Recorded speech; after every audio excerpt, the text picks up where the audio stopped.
Good evening and welcome to the channel's studios here in London with your international news around the world in 5. Dozens of people have been reported killed by overnight Israeli airstrikes in the Gazan cities of Khan Yunis, Rafah and Deir al-Balah. The cities are in the southern part of the Gaza Strip, where civilians have been advised to move by Israel's military. The Israeli Defense Forces say they took control of a Hamas stronghold in northern Gaza in recent fighting. Here, a video released showing the destruction of a tunnel which they said was a Hamas structure.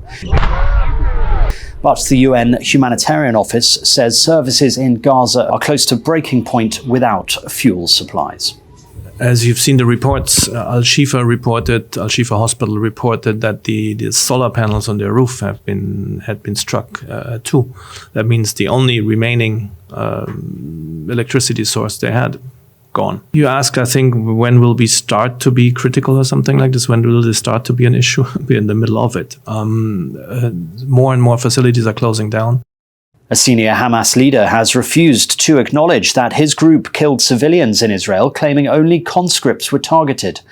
Musa Abu Marzouk said women, children and civilians were exempt from Hamas's attacks. His claims are in stark contrast to the wealth of evidence of Hamas men shooting unarmed adults and children. The proof includes video from Hamas body cameras and first-hand testimony given to international news networks.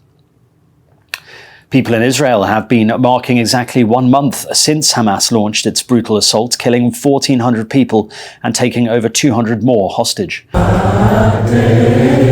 People stood and sang Israel's national anthem here. Bring them home! Bring them home! Here chanting, "Bring them home" in central London. While here, people marked the moment the attack began in the skies. Events have been held across the country, the largest in Tel Aviv and Jerusalem. King Charles has delivered his first King's Speech to Parliament, marking the start of the parliamentary year.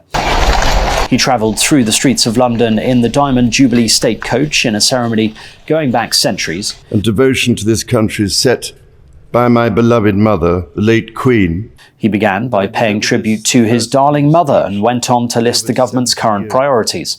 Among them will be investment in transport, laws to prevent children smoking, and tougher sentences for serious offenders. The Prime Minister says the speech represents his vision of a better Britain.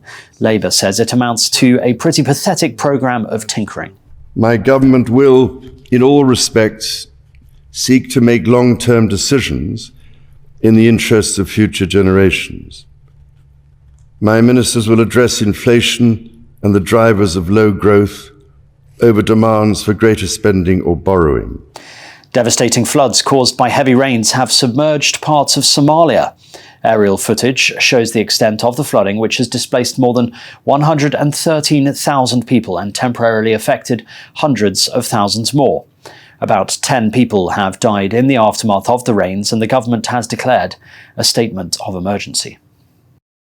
A hat worn by Napoleon Bonaparte during his reign at the helm of the French Empire is expected to fetch €800,000 when it goes on sale at an auction in Paris.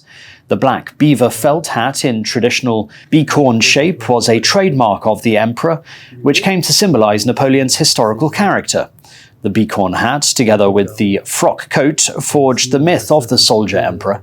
The model that will be auctioned is adorned with a cockade that Napoleon fixed to his hat in 1815 during the crossing of the Mediterranean from his exile in Elba to Antibes, from where he led a brief return to power.